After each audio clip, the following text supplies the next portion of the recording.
and then we can proceed.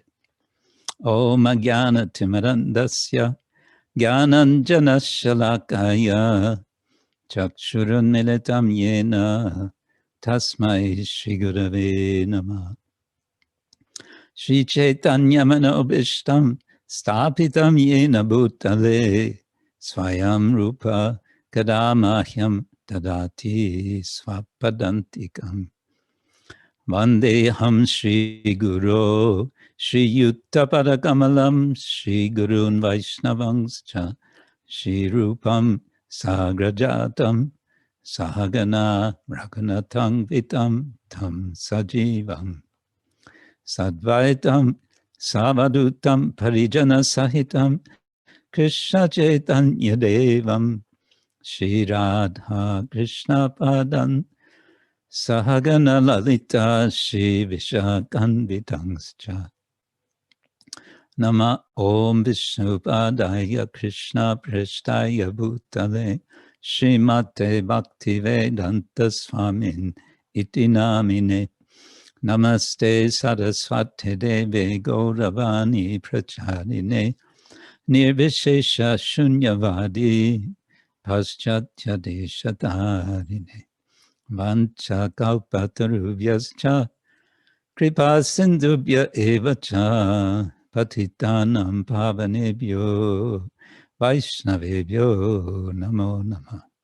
Hey Krishna Karuna Sindhu Dinabandhu Jagatpate Gopesha Gopika Kanta Radha Kanta Namostute Tapta Kanchana Gaurangi Radhe Vrindavaneshwari Rishabhanu Sute Devi Pranamami Hari Priye Jai Shri Krishna Chaitanya Prabhu Nityananda Shri Advaita Gadadhar Shivasari Gaura Bhaktavinda Hare Krishna Krishna Krishna Hare Hare Hare Rama Rama Rama Hare Hare Hare Krishna Krishna Krishna Hare Hare Hare Rama Rama Rama Hare Hare. Om Namo Bhagavate Vasudevaya. Om Namo Bhagavate Vasudevaya. Om Namo Bhagavate Vasudevaya. So today, this afternoon, or this evening, for those of us here in Europe, I'm speaking from Poland. We're reading from Srimad Bhagavad Gita as it is, translations and purports by His Divine Grace, A.C. Bhaktivedanta Swami, Srila Prabhupada. And we're reading chapter 8, verse 16 as our starting point. And, oh yes, good, we have on screen Abrahma Bhuvana Loka Punar Avartinorjuna Mamupetya Tukonteya Punar Janma Navidyate Abrahma Bhuvana Loka Punar Avartinorjuna Mamupetya Tukonteya Punar Janma Navidyate Abrahma Bhuvana Loka Punar Avartinorjuna Mamupetya Tukonteya Punarjanma Navidyate. Translation and purport. Translation: from the highest planet in the material world down to the lowest, all are places of misery wherein repeated birth and death take place. But one who attains to my abode, O son of Kunti, never takes birth again. Prabhupada's purport: all kinds of yogis, karma, jnana, hatha, etc., eventually have to attain devotional perfection in bhakti yoga or Krishna consciousness before they can go to Krishna's transcendental abode and never return. Those who attain the highest material planets, the planets of the demigods, are again subjected to repeated birth and death. As persons on earth are elevated to higher planets, people on higher planets, such as Brahmaloka, Chandraloka, and Indraloka, fall down to earth. The practice of sacrifice, called Panchagni Vidya, recommended in the Chandogya Upanishad, enables one to achieve Brahmaloka. But if, on Brahmaloka, one does not cultivate Krishna consciousness, then he must return to earth. Those who progress in Krishna consciousness on the higher planets are gradually elevated to higher and higher planets. And at the same time, and at the time of universal devastation, are transferred to the eternal spiritual kingdom. Sridhar Swami, in his commentary on Bhagavad Gita, quotes this verse: Brahmana sahate sarve samprapte pratisanchare parasyante kritatmana pravishyanti parangpadam. When there is devastation of this material universe, Brahma and his devotees, who are constantly engaged in Krishna consciousness, are all transferred to the spiritual universe and to specific spiritual planets according to their desires. And so ends Srila Prabhupada's purport to that verse. Abrahma bhuvanaloka punar avartinorjuna mam upetya tu konteya punar janma navidyate. This verse in sort of the middle of the 8th chapter is responding to questions by Arjuna. Arjuna has asked several questions in the beginning of the chapter, and well, it seems to me that Krishna answers most of those questions in the first few verses of the chapter, and then he expands on the final question. What was Arjuna's final question? We could make that a little quiz question, but I'll answer it for you. Prayana kale cha katang ngyeyosi niyata atmavi. Katam is the question word. It means how. And at the end time, literally, prayana kale, at the time of ending, which is meaning the end of life, the end of the body. Jnyeyaha asi, what is to be known?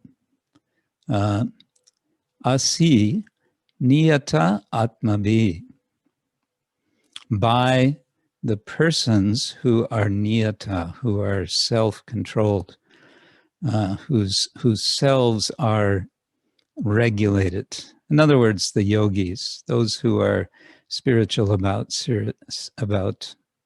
those who are serious about spiritual life. We can put it like that.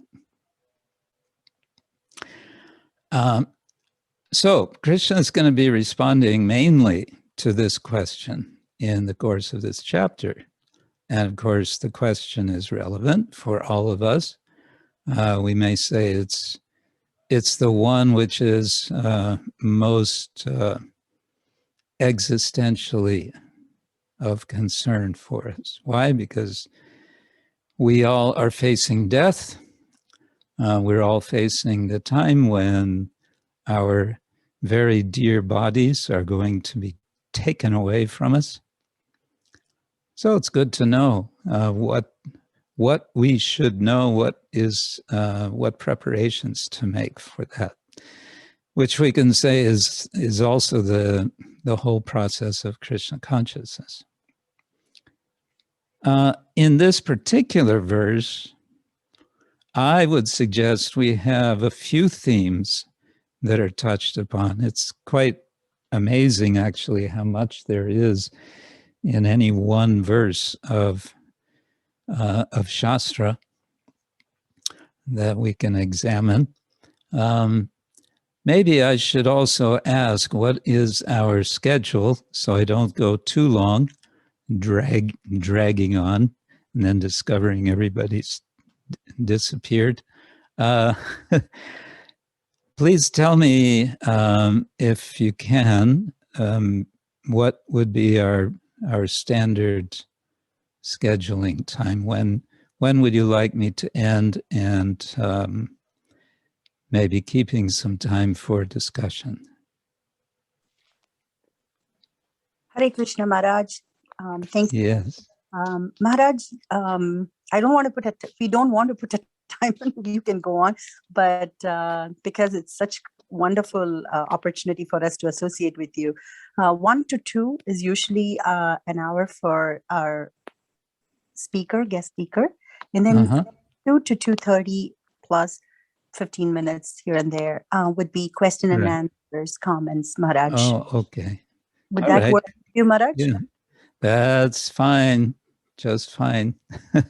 Okay, thank you. You're very welcome, Maharaj. Okay, so I was just mentioning there are some different, a variety of, I've noticed 4 themes. The first I've touched on, it's a response to this question, and we'll get back to this, how it's a response. A second theme is we're getting a kind of cosmic geography lesson. From the highest planet down to the lowest, that's pretty much everything in the universe in 2 short lines. A Brahma. A, in this case, the long A makes it up to, or including, up to and including Brahma Loka. We'll get back to that. The next theme, which I find significant here, comes in the second half of the verse, Mamupetya, 2. The word 2 is actually here a very encouraging word. But, however, Mam upetya punar janma na vidyate. Krishna is making a promise.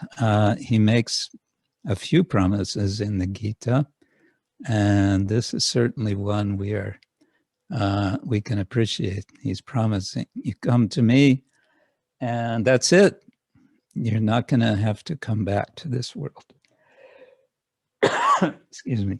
So, and a fourth theme that is, I would say, also a major theme of this chapter is smaranam, remembering.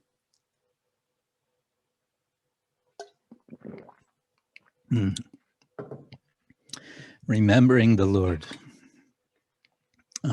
Krishna is introducing this early on in the chapter, and then he's expanding. And here it's a bit indirect, we may say, but it's implied that remembering the Lord is going to be required if we're going to successfully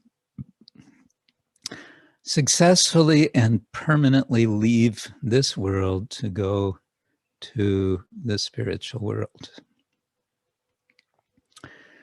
Okay, so what I want to do now is elaborate a little on each of these themes.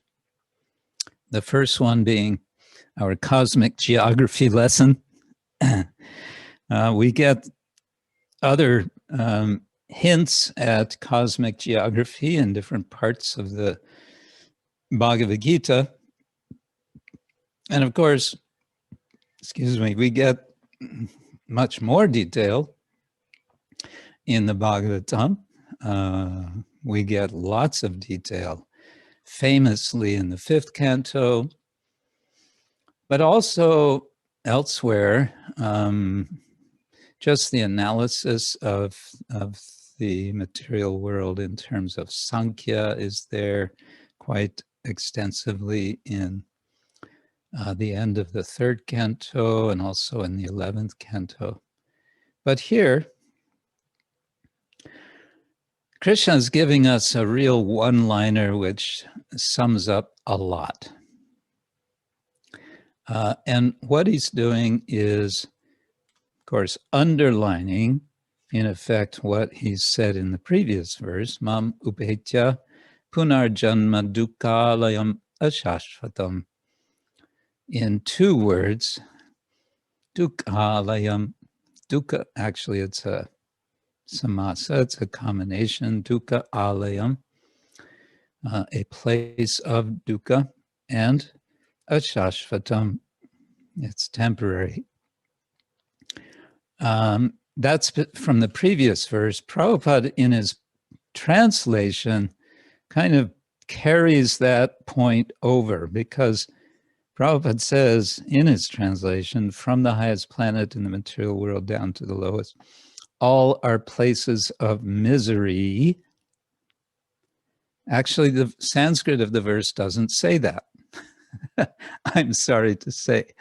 But that's okay. Prabhupada is giving the purport within the translation. He's carrying over. He's saying, in effect, because, as Krishna has said in the previous verse, all places of this world are places of misery.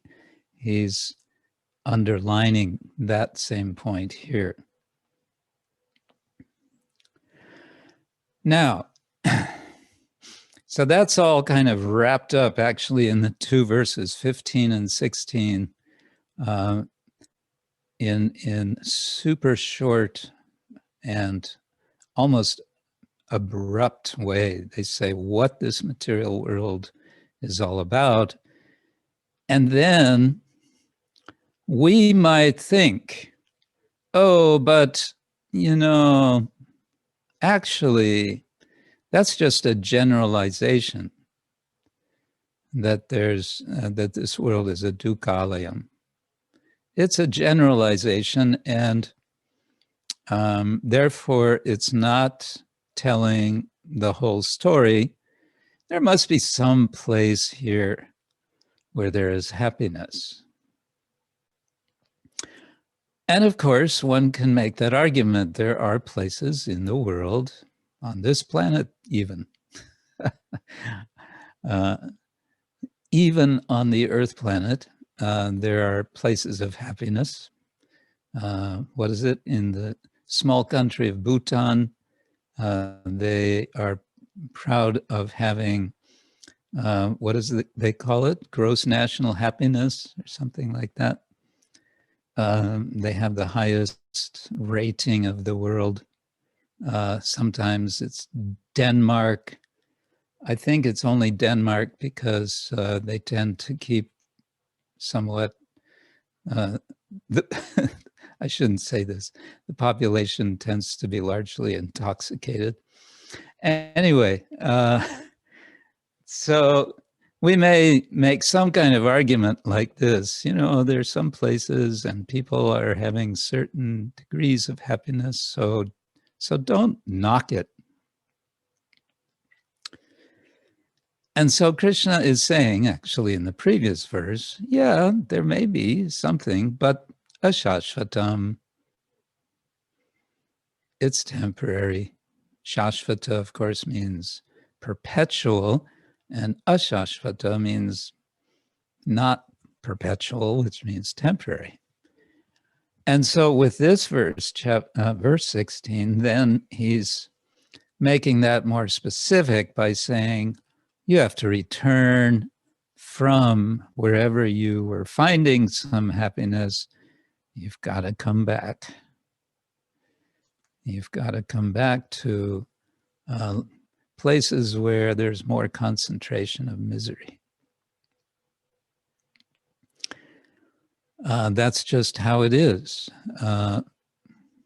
And so here's the point. Here's the interesting point, is that Krishna, by making this statement, is saving us a lot of time. He's saving us the trouble of trying to find out for ourselves in this life, in the next life, and the life after that, and countless lives wandering up and down the universe to try to find that permanent happiness. He's saying, basically saying, don't waste your time. I'm going to tell you, and all you have to do is accept that you will not find such happiness in this world. So we can understand, if we're smart, then we'll say, aha, oh, okay. So then what should I do? I'm not going to waste my time searching. So what should I do? Now, there's another verse in the previous chapter you've been reading where Lord Krishna says to Arjuna, another way of putting this, it's another time saver verse. He says, Bahunam janmanam ante jnanavang prapadyate Vasudeva sarvam iti sa mahatma Sudulabha. Srila Prabhupada explained this in one lecture, specifically with regard to this verse. Bahunam janmanam ante, after many births, Jnanavan, the person who is a knower, someone who possesses knowledge, Mam prapadyate, he or she takes shelter of me. And taking shelter of me, Vasudeva sarvam iti. Iti works like quotation marks, usually in Sanskrit. So this is like he's quoting the devotee saying, Vasudeva sarvam, Vasudeva is everything. Who says that? Sa Mahatma. Someone who has a big heart, I would put it that way. The big-hearted ones, Mahatma, the great-souled ones. Sudurlabha, who is very rare. So Prabhupada is saying that this verse is a big time saver. We can save the time of going through many lives if we simply hear this statement that after many lives, I can come to this understanding that Vasudeva is everything. Instead of going through so many lives, if I just hear that that's the result, then I can start understanding it immediately.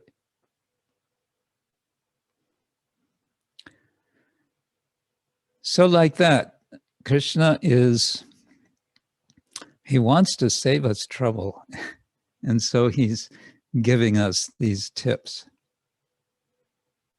Now, someone may say, well, okay, so if this world, this material world is just a place of ignorance, of suffering, a place of misery, then, what's its purpose? What is its purpose? It seems to be without purpose. And this seems to be the conclusion of some of the modern philosophers, Western philosophers,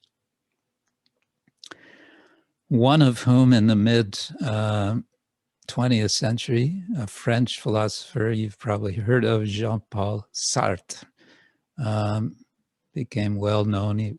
I remember when I was first going to university, he was very popular, Sartre, as what came to be known as existentialist. He was promoting existentialism. Much of what he wrote in French, and much of what he wrote has never been translated into English, so we may not know his whole story, but in Shyama Sundar Prabhu's representation of Jean-Paul Sartre to Srila Prabhupada, Prabhupada was having him as his servant, secretary, and before him, Hayagriva Prabhu, present the basic ideas of various philosophers, Western philosophers, and Prabhupada would respond. Those conversations were recorded, and they have been also printed, published many years ago. I don't know if it's still in print. Spiritual dialecticalism or something like that. It's probably on database. Any case, one idea of Sartre, at least at one time in his career, was, and I think he kind of stuck with this, he was basically atheist. He said, this universe, we've been thrown into this universe, he said, and left on our own. Of course, one could immediately ask, so who did the throwing? I don't think he thought that one through. When we say, I have been thrown, that means someone has thrown us. And if someone has thrown us, then we can ask, so was there a reason for that? And if so, what was it? And who is that person? We can ask such questions. But Sartre just starts from the point of being thrown, like being thrown in a big empty hall alone, to figure out for ourselves what is our purpose. That was his idea. And for him, this was a way of saying that human beings have responsibility, which is not a bad idea. Unfortunately, he just locates the idea within the context of atheism. So he leaves it for the human beings basically to invent their own purposes. Now, what does that suggest? That means everyone is going to have their own individual purpose, and everyone's going to be fighting with each other with so many different purposes. Anyway, that was his idea. We would say, no, purpose is already there. And if we don't want to speak in theological, in religious terms, we can say, just broadly, in the broadest sense, our purpose as human beings is to transform ourselves, to become transformed within and without, internally and externally, to fulfill the fullness of our existence as human beings, to realize what it is that's special about being human, which we hear again and again in our Shastra, is that human life is special. Why is it special? Because we can realize our humanity. What to speak of our godliness? Just to realize our humanity it would be a considerable accomplishment. Okay, that's just rambling a bit about cosmic geography and purpose. Now let's talk a little about Krishna's promise. He says when we go to him, we need not return. He's going to say this again in the 15th chapter, in which he's describing the spiritual world. And he's making that in a definite way. He's not saying, well, if you're lucky, you can come and never have to return. He's saying, if you come to me, then you will not return. It's a one-way ticket. Now, when we say it's a one-way ticket, that makes a lot of people a little scared, or maybe very scared. What? A one-way ticket? What if I don't like it there? Yeah, that's a good question. If we don't like it there, what then? Well, Krishna is suggesting that you will like it. Not only will you like it, you will love it. But if you're in doubt, then no worries. You can stay here and punar avartina. You can keep rotating. The word avartina suggests rotation. Spinning, you can keep spinning in this world. The material world is, or the universe, another word for it in Sanskrit is Brahmanda, where the word Brahma, B-H-R-A-M-A,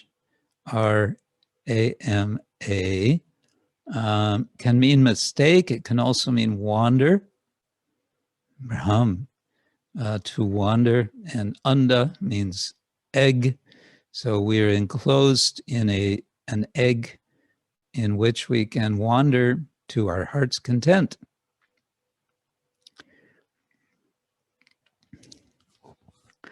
But at some point, there may be some impetus to finally end the party, to get out of this world. In particular, recognizing that what comes up must go down, but also what is created must be destroyed. And this is elaborated also in the Bhagavatam, in the 12th canto, that there are 4 types of destruction. And we could say 3 of these types we are not familiar with. The one that we are familiar with is called Nitya Pralaya. We know the word Nitya can mean eternal, or it can mean perpetual, or it can mean ongoing, or it can also mean repeated. So the constant destruction of anything and everything that we see around us that's going on as the seasons turn, as time pushes forward. Kala, the Sanskrit word kala, has the sense of a force of destruction. So that's nitya. And then there's naimittika, there's prakrita or prakritika, and atyantika. Naimittika and prakritika are simply different degrees of cosmic destruction. Destruction up to Brahmaloka, as I remember, it's called naimittika. And then prakritika is when also Brahmaloka is destroyed. And as Prabhupada mentions here from Sridhar Swami, the residents of Brahmaloka move up. They're promoted to the spiritual world. And then Atyantika refers to the destruction that is accomplished by the effort of yogis. And an example of this would be Parikshit Maharaj. As we know, Maharaj Parikshit was cursed to die in 7 days. He did the right thing. After hearing about the curse, he accepted it, and then he went and sat on the bank of the Ganga and heard for 7 days and 7 nights the Bhagavatam from Srila Shukadev Goswami. And as a result of his hearing and absorbing and imbibing, he was able, before the cursed action would take place, namely that he would be bitten and poisoned by Takshaka, before that happened, he had already left his body. He'd already removed himself from his body completely. So that would be one example of Atyantika. I think we could say Sati is another example, and then there are others in the Bhagavatam. But the point is, destruction is there, and at some point we wake up and realize, I'm on a burning ship, or I'm in a burning house, I have to get out. So that impetus is there, which is then made firm by Krishna's promise. Krishna's promise that you come to me, you don't have to go back to the burning house. Srila Prabhupada mentions in his purport a sacrifice, a practice of sacrifice called Panchagni Vidya, which he says is recommended in the Chandogya Upanishad. So I looked this up. It's in the Chandogya. It's also mentioned in the Brihad Aranyaka Upanishad. These are 2 of the main Upanishads. And, well, I didn't get too much into it because it gets very technical very quickly. It's basically a meditation in which, in a very figurative sort of way, there are 5 fires, and then there are 5 kinds of oblations which one puts into the fires. And it's all highly metaphorical and a bit difficult to follow, at least in the short time I spent with it. But the whole idea is that through this meditation, one can elevate oneself to, to higher planets. Here, Prabhupada says one can achieve Brahmaloka.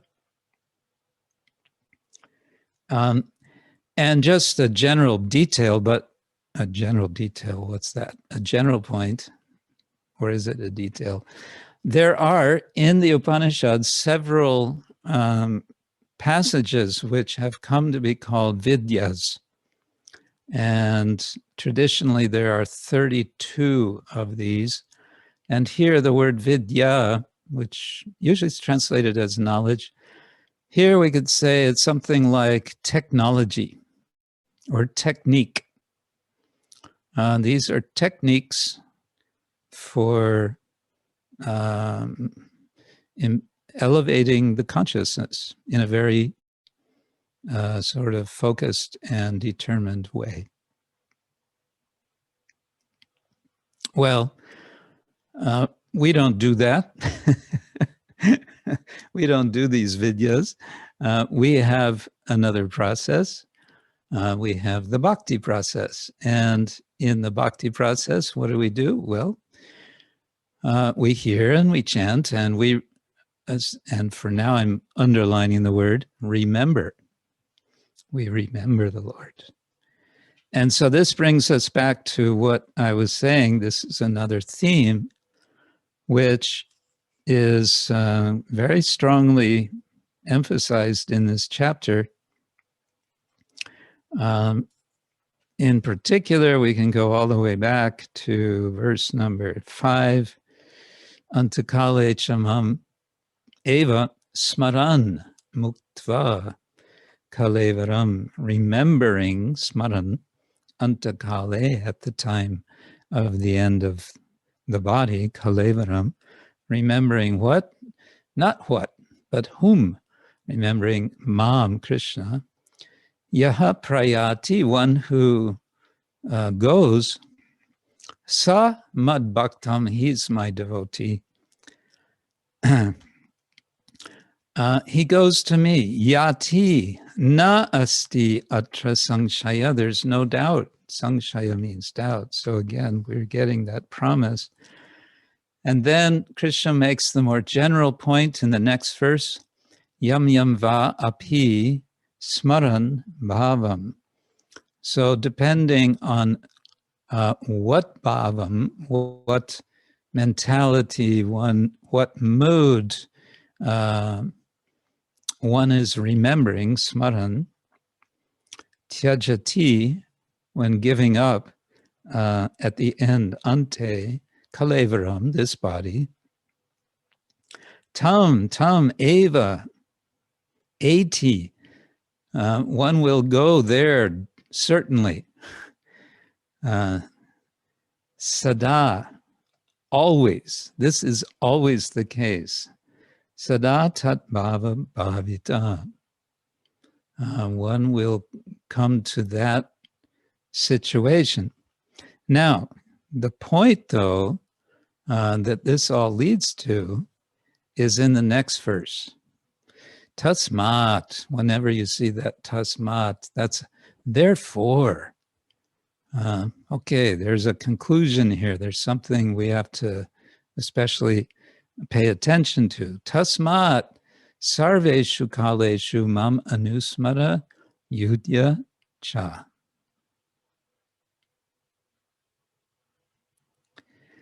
Mai arpita manobudhir mam eva eshasi, or eshasi. Asangshaya, again, there's no doubt, you'll come to me if you do two things. Now, this is quite interesting. Krishna, this is the only verse in the chapter that I know of in which Krishna is giving a specific command. He's commanding Arjuna. What is he commanding? Two things. Anusmara, yudya. Remember, and don't just remember once, but remember constantly, ongoing. Anusmara. Remember what? Not what, but whom? Mam anusmara. Okay, I'll sit down and I'll just remember Krishna. I'll chant Hare Krishna. No, Krishna says, yudyacha, also you have to fight. What? You want me to fight and you want me to remember you at the same time? Both simultaneously? Sorry, I have a one-track mind. I can do one or the other. I can't do both.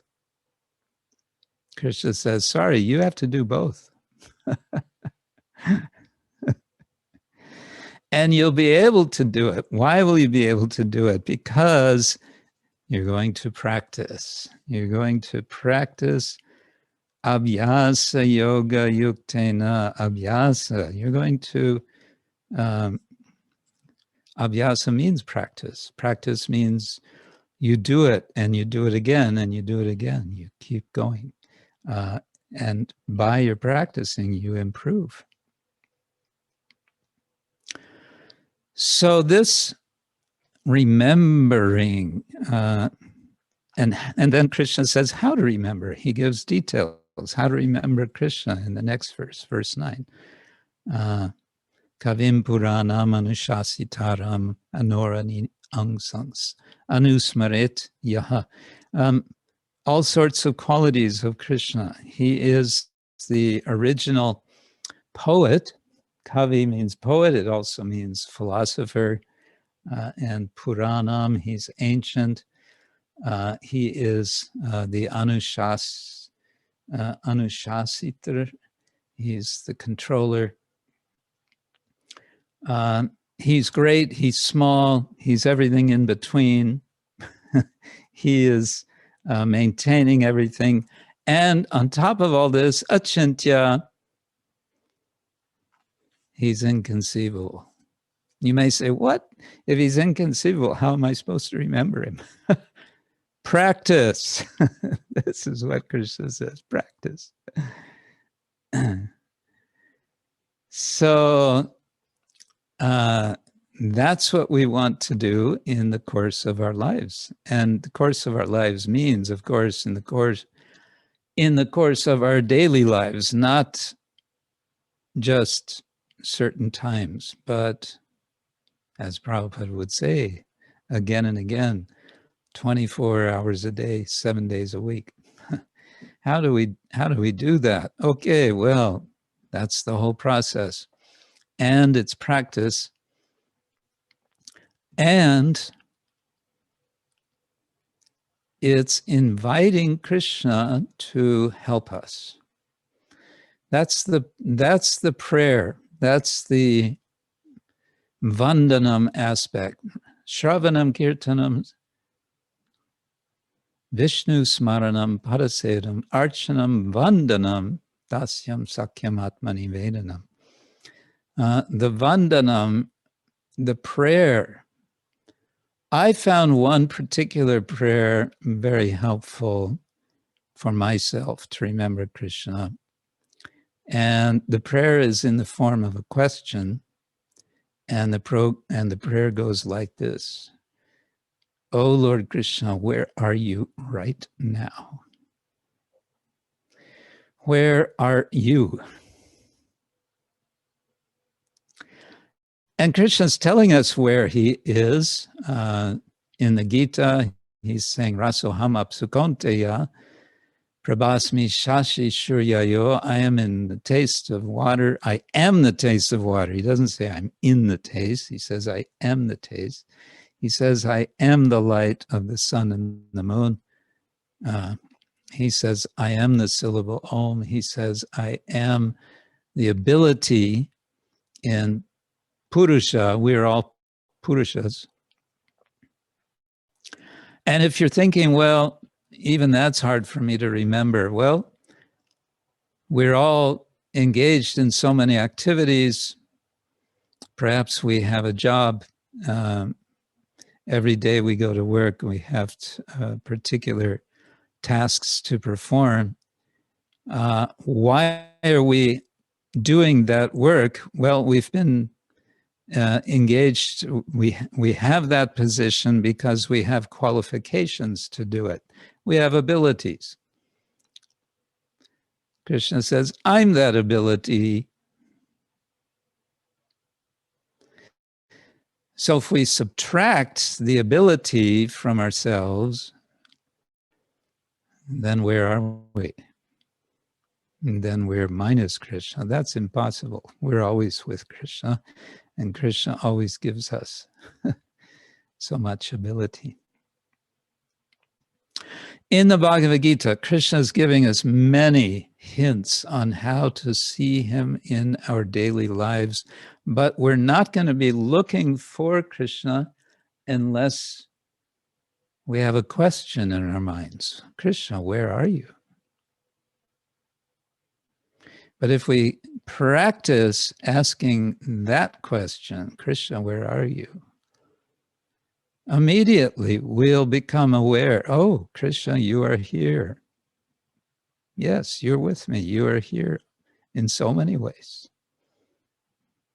Externally, you are within me. You are surrounding me in all so many different ways. And when we have that sense of Krishna's presence, then we feel fully sheltered. We feel empowered. We can indeed do the duties, the yudhya, the fighting or whatever it is we have to do. Mamanusmara yudhya cha. We can do both. Tasmad sarveshu kaleshu. And therefore, mam anusmara yudhya cha. Sarveshu kaleshu. Sarva, all, and kala, time. And the endings, eshu, is just the locative plural, in all times. So what we're really looking for, I would suggest, with this remembering, is something that Srila Rupa Goswami talks about in Nectar of Devotion in Bhakti Rasamrita Sindhu. The technical term is udipana, and udipana is sometimes translated as stimulant. We're looking for ways that our memory of Krishna can be stimulated. And the beginning of that process is specified, in fact, as karma yoga. I came across this statement by Srila Prabhupada, and then maybe we'll end. This was in something called Message of Godhead. Prabhupada says, karma yoga, or work with transcendental results, is the seed of pure devotional activities. This science is taught by Sri Krishna himself or his bona fide confidential servants. Unless one takes his lessons from such sources, one must inevitably misunderstand the import of karma yoga, as do the ordinary mundaners who often advertise themselves as karma yoga experts. So Prabhupada is saying we need to understand karma yoga is the seed of pure bhakti, which suggests then karma just means activity. If we cultivate that sense of I'm doing this for the Lord, I'm doing this in a spirit of connecting with the Lord, yoga, and I'm doing this through the inspiration of Krishna and his representatives, then we understand, then we actually are on the path of remembering the Lord and noticing how the Lord is really present and working in our lives. And we start noticing that there's udipana everywhere. There are stimuli for remembering Krishna everywhere. Hare Krishna. I think it will be good if I stop on that point, just to go back to the verse for one more memory reminder. Abrahma bhuvanaloka punar avartinor Arjuna mamupetya tu konteya punar janma navidyate. From the highest planet in the material world down to the lowest, all are places of misery wherein repeated birth and death take place. But one who attains to my abode, O son of Kunti, never takes birth again. Hare Krishna. Bhagavad Gita ki jai. So I'll stop there and see if any of you have reflections or maybe there's a question, anything you want to maybe to elaborate some point.